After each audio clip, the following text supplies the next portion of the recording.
Hello, ladies and gentlemen. It's a chess show on Pod TV. My name is Sasha Starr, and my guests today are Professor Ken Regan. Welcome to the show, Ken. Thank you very much, as always. I'm at home. And we have yet another professor, is Dan Fleetwood. Welcome to the show, Dan. Hello, Sasha. Hello, Ken. Great to see you as always. And I don't know where to start. There are so many things happening in the chess world. I'm just telling you where I'm going right after this program. I'm going to Collingwood, where there will be another annual chess tournament, which will be held for 5th year in a row.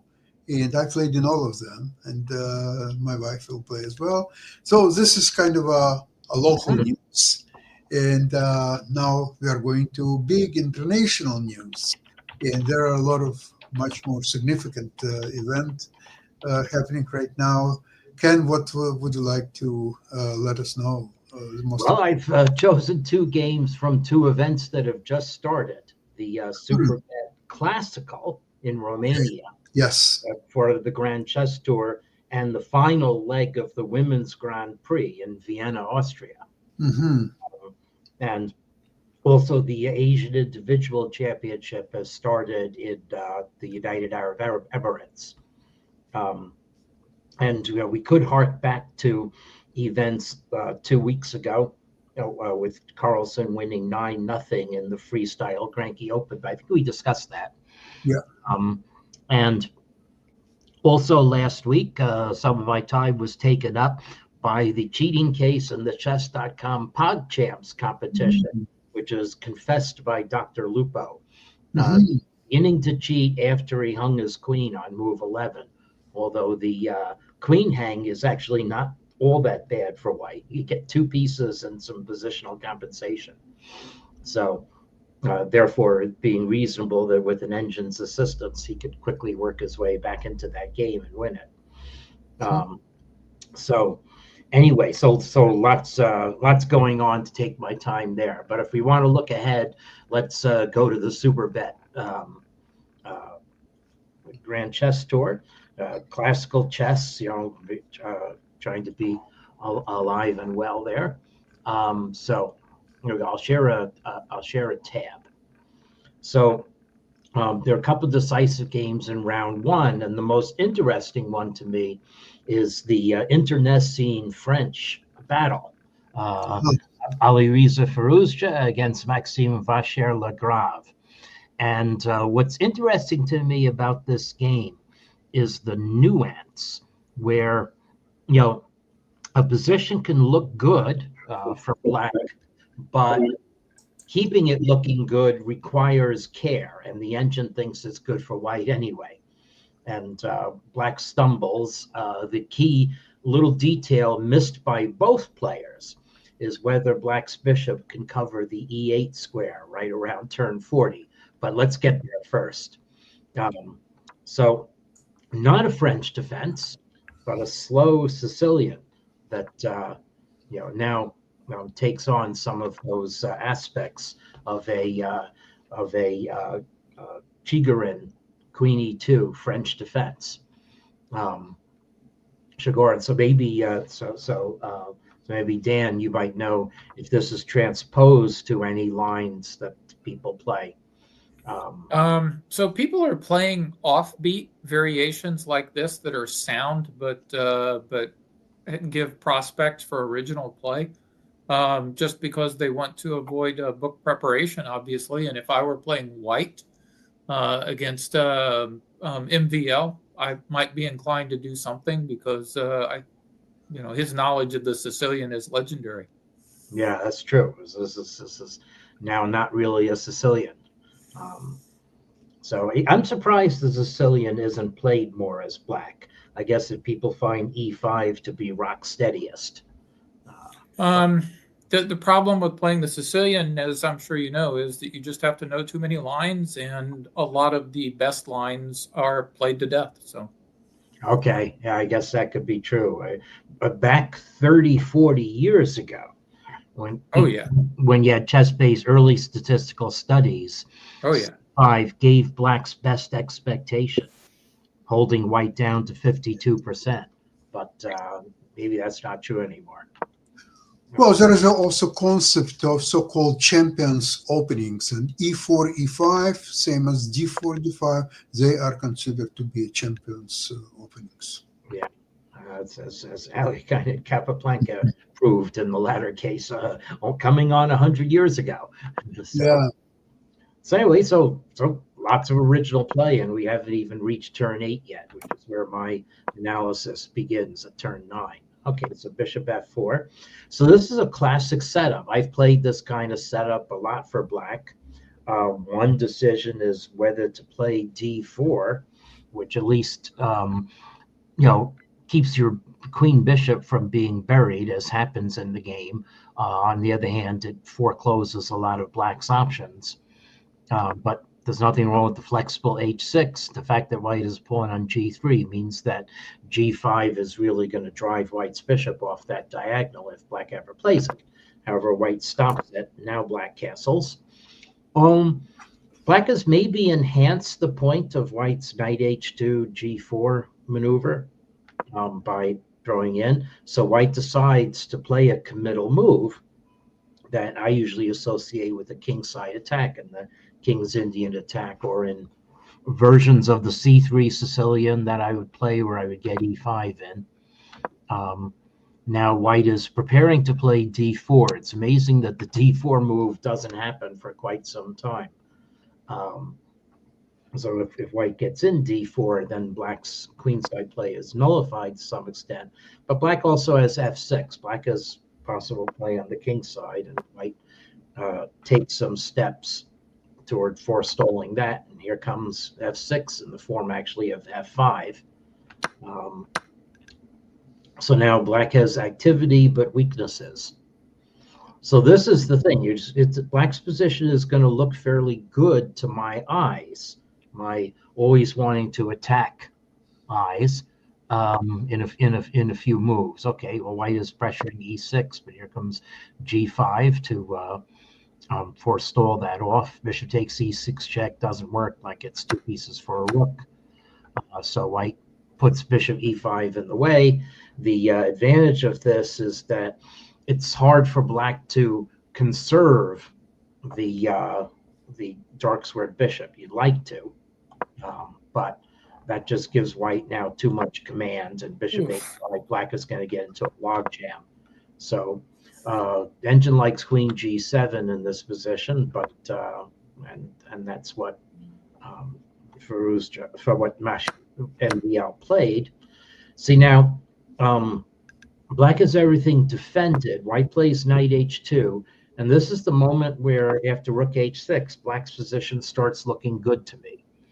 However, the engine says white is, almost 2/3 of a pawn better positionally because of black's weaknesses. Whereas I see a long bishop with command of diagonal. E6 is adequately defended. Black can possibly think about playing e5 in some positions. And in fact, white ducks out and prevents e5, but now e6 isn't under attack so much, so black's knight can come back and cover it, and we trade knights. Maybe the trading of knights, though, is already a symptom that black can't really mass an attack. White was going to occupy e5. Instead, black occupies e5 with his knight. Okay, and white's advantage is now up over 3/4 of a pawn. Whereas I see, black can play g4 in this position and sink a piece on f3, and that'll soften white up. d4 might happen for black. The bishop might be good on the long diagonal. But they're always tactical. You have to defend your knight, what am I saying? Okay, so the knight goes back, so that removes that pipe dream. But now g4 comes in. So we'd like to get our knight back to e5. This is a good move. White. Well, he played that. Yeah, he played it. Yes. Oh, nice. So one of the latent motifs in this position is that black's d pawn is hanging. In fact, let's see why white couldn't take it just before. The reason is that now knight d4 is going to give black a very strong bishop on the diagonal. Yeah, that has to be losing. Right. So the point of a5 is that if if black takes it with the knight, let's see what happens here. Oh no, I guess just knight e3. I guess white just piles on the pawn. I guess white is piling on this pawn too. Yeah, then white's going to take on d5. Yeah, this is thematic in a lot of bishop c5 Roy Lopez lines, where white just sacrifices the pawn on a5, and gets just a roller on the queen side. So. Mm-hmm. So there are some tactical holes in black's position. So b5, now a6, bishop a8. So now white prepares, playing d4, which will wall in black's bishop. So the question is, can black prevent it? Well, it's not, d4 isn't threatened yet. Black has a good queen, but watch what happens in the game. So again, if black was going to play d4, the time was now. The computer's best move. Still has defense of weaknesses, but black's position at least is fairly active. So instead, MVL played rook f8, trying to exert the influence of the rook. At the h2, we defend. Now white is ready to play d4, and the question is, should black do something about it? Well, he can play d4, and then there may be now black is going to spring a leak on the c file. The engine wants black to play queen h8 and then maneuver the queen to h5 where it's more active. That's pretty deep. Pretty what? Pretty deep. Yeah. Yeah, well, if d takes c5, knight e5, black's play is happening. I mean, this is, I guess, a critical line to observe here. What's going on? Black's bishop is dead, but black might get mate on the h file. And in fact, although that was the computer's top line, giving white 2/3 of a pawn advantage, now the engine says it's nothing. So maybe my spidey sense that this position should be workable for black is right, but anyway, MVL with very by the time on the clock, more time than white, and more time coming in 10 moves, decides to go pawn hunting. It's not the time for that. So d4, and now maybe now he realizes, oh yeah, there's no time to take this pawn. If you take this pawn, then white is going to get influence on the queen side. So I don't know what black strategically was thinking, but black allowed d4 and they have to c4. So engine says white should build in the center, but well, this isn't bad. So it's question mark is a misdirection. White's got a nice advantage in this position.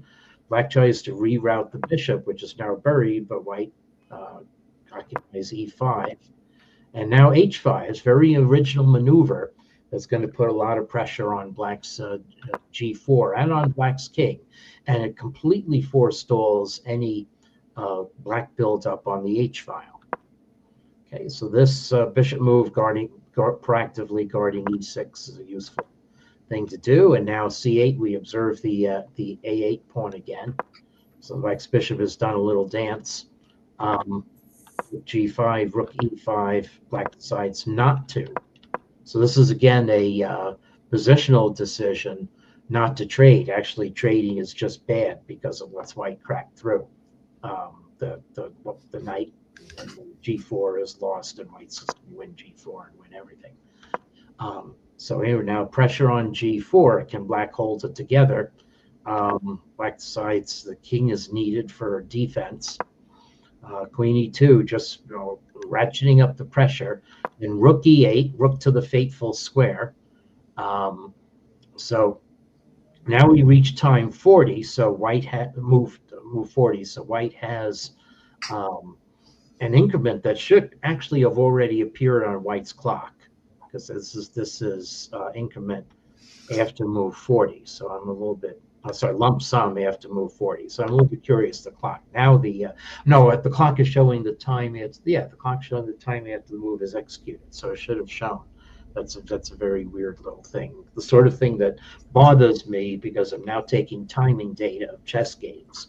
So I have to go see if my scripts think that white used negative time on this move.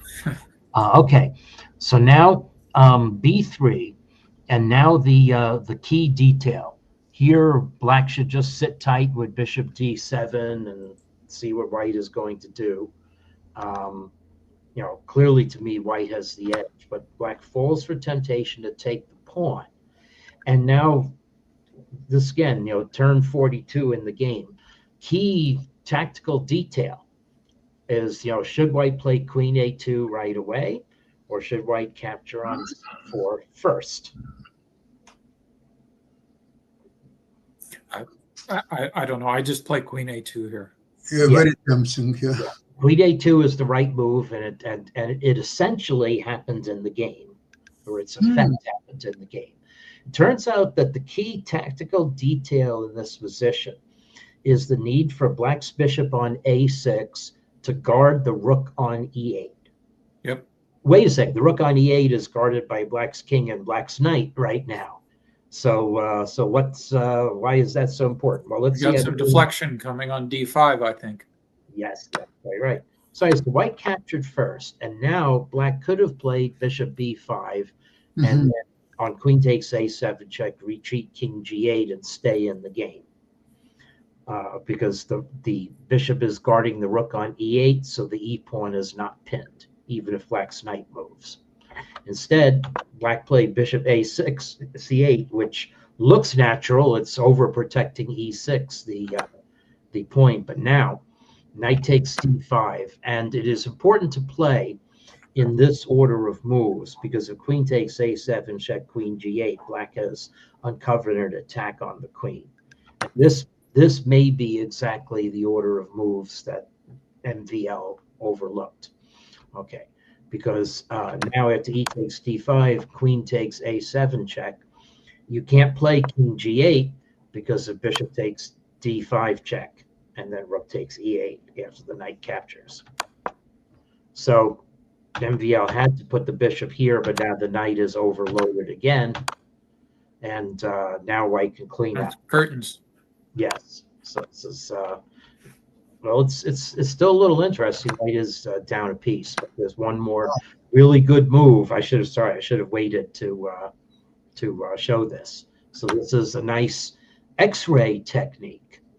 So black takes queen takes g4, then rook takes f6 check, and queen takes g4. Discovering your own attack on black's queen. Without that move, white would not have much of an advantage. And all 4 black pieces are attacked. Yeah, that's right. Wow. Yeah. Nice. So this has to go down as a brilliant combination by Firouzja as well. And now it's still, let's see, this is an only move. Now white now it's shooting fish in a barrel stage, and MVL gave up. Because white has tons of pawns for the piece and an attack. So game showing some of the master subtlety of modern chess. That was really pretty. Yeah, very interesting. Very clean game.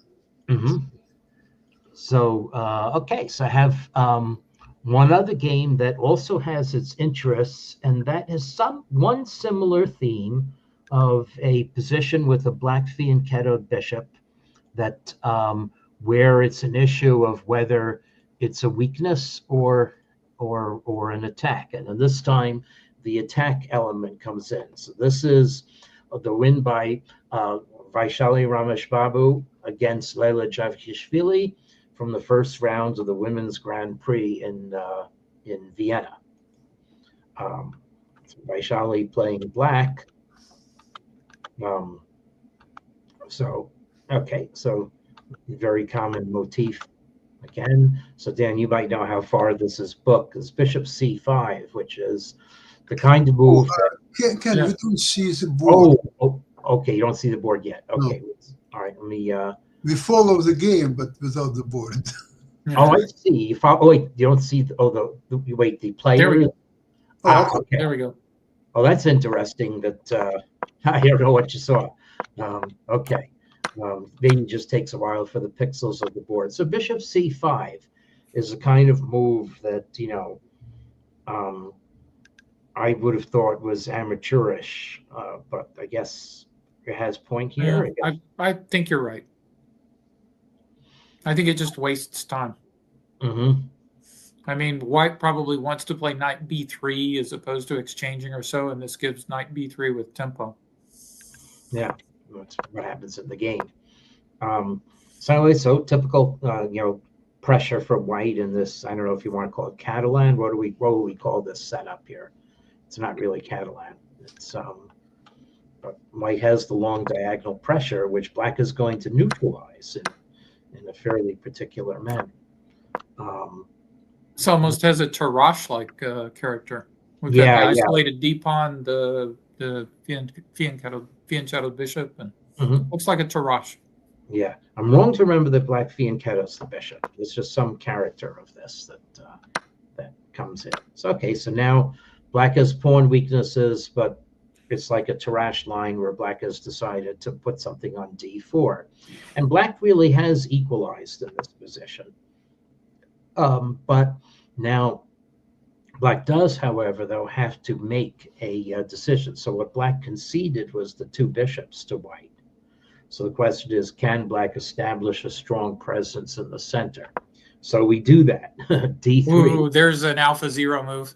Yeah, but clear best move according to Stockfish 17. So, so bishop D2. Now black's bishop comes out here. And I actually like black's position here. Yeah, and it's true that until white's last move, black was still giving white, a slight pull, typical opening value. But apparently, the natural bishop c3 allows black this this counterplay. Okay, bishop e1, which so therefore this is really a vacillation. Now knight b4, and there's a nice little tactical point coming up here too. So the engine wants to trade on b4 and then play knight d4, and that certainly looks safe for white. So playing this way, now if black doesn't have to come into knight e2, it's fine. If black plays knight c2, well, white's just going to ignore the tactics that are going on. So this is the interesting line, is you may think, okay, well, when I calculate this, I have to calculate the mayhem after knight takes c2. Both rooks under attack, can take the bishop's under attack. Let's try calculating all this stuff. Well, if I go bishop b6, then take up the exchange. So well, bishop b6, bishop takes f8, knight takes a1, bishop b4, and eventually I guess white's bishops are going to be the important thing. Well, what's going on here? I don't know. It's needs certainly a lot. This is just a mess. Yeah, it's just a mess. Black's knight maybe comes out. How do we know that bishop e7 is winning stuff? So black's queen gets trapped. So I think the knight has to go to b3. Yeah, let's see. Knight has to go to b3. Let's see, then why doesn't bishop e7 also win the house? Oh, because knight a5 attacking white's queen and bishop. Wow. Okay. Okay, I'm sure that's what was mostly on white's mind. So the question is knight e2 check good, or is it overextending? So apparently it's good. And Lila Javishvili overestimated her position. So it's a matter of, can white break out like this? Now, interesting thing here, black should is the correct move is really difficult to see because you're thinking you're giving up your crown jewel here. But in fact, this is a so what's going on here? Because you're down a pawn, and you don't have you're going to win an exchange. Yeah. Absolutely. Yeah. You're just going to win it. Yep. Those annoying tactics intrude. Yeah. So anyway, but Vaishali did the normal thing and thereby gave up most of her advantage. So now we ask her the question again: is this going to peter out to a draw? But she starts playing very inventively from this point on. So Queen C6, Rook F3, correct move. We're still holding on to the knight. Can White's bishop move away? So White's bishop probably should move away, but Rook D1, well, we're threatening mate if you take on C3, so Black blocks that. Now the bishop preserves itself. So once again, the question is, does Black have an attack, or does Black have latent weaknesses in this position? The computer says equal, but and both players have enough time, but Vaishali plays for the attack and is rewarded. What about Rook G2 was not possible in this position? Rook F2, you mean? No, Rook G2. Where? No, Queen Rook D5, and now in this position. A Rook D2. Rook D2. D2. Yeah. That looks all right. Yeah, it's still powerhouse. Yeah, let's see. How easy is it to White to get into Knight F4. May. H4? Yeah, Knight F4 is a move too. Yeah, Knight F4 and Rook takes E1. right. Yeah, That would win. Yeah, it's hard to play this position. yeah. This is very tricky position. So it's natural to do this, and I'm sure White thought, "Oh, I'm going to get the pawn back," but look at this move. Oh, wow. That knight is really slinking. what? It went to E2 and it went to C1. Yes. So golly. that I'm sure you don't see coming. No. Now, all white positions, all figures are hanging. All white figures. Yes, it's after Rook takes. Oh, God. It would take me 2 minutes just to figure out what's attacked and what's defended in this position. My board vision isn't able to keep up with this. Wow. Yeah. So that's the winner in this position. Although Black is still doing well, even after a sane move like Bishop B4, H4 comes in and it's an attack. So that's the key stroke. That's beautiful. Yeah, that White missed, and now Black really does have an attack. Okay, so now we're preparing. Now nothing can really block on B2. We had to shed some material here. Looks like B1 is really essentially trapped. I mean, Black's pieces have just become monsters. Yeah. So, yeah, we trapped the Rook on B1. That's really amazing. That's extraordinary. If it goes to B4, then just take on E1. Yeah, sure. This is all falling apart. Black just had a cover, a mate, and now it's invasion time. So, yeah. So there we have it. Yeah, so attractive chess being played, some nice moves on the extremities of boards. Very, very, very interesting. So you see, classical chess is still around, and still people are watching it with amusement of how many possibilities and openings and middle games. It's just incredible. Yeah, there was a statement over the weekend about liking to watch, was it Hikaru or someone liking to watch classical chess, or Jacob Agard maybe, and saying, freestyle, I like freestyle when the position begins to look classical to me. Streets looks like a puzzle. Who said that? I wish I thought to bring that up for our discussion. It's something I saw while reading Twitter. So in classical chess, you have classical chess position right from the very beginning. And in this freestyle, you have to fight and find out maybe the only move that will compose a classical position at the end of the day. And sometimes it's not easy. Sometimes the pieces. Well, I think, exactly. And I understand the sentiment there is that the game's not really interesting to someone who's classically trained until you get something that looks like a classical position. And often the classical looking position is also original. So Okay, it's like if you compare it to the music, if you take, for example, Schoenberg, and some of his compositions is very difficult to listen when he has the chronic progressions and different Mhm. tonality music and so on, and yet he has wonderful classical pieces that you can listen and enjoy. So pick and choose, and I think more people probably would choose his wonderful classical pieces to listen to rather Mhm. than avant-garde type of music. Yeah. Same thing situation is in chess now. Okay, here's a classical chess which was played for the last 500 years. Enjoy it. Or there is a new type of freestyle. I guess freestyle. I don't like the style in that much. But we'll see. We'll see. Well, in the meantime, there's a lot to enjoy. There are a lot of chess tournaments of all kinds and games. I like what Grand Chess Tour presents as a very viable composition of classical chess and rapid and Yeah. blitz as well. Mhm. And they have a system that is now been around for 10 years or so.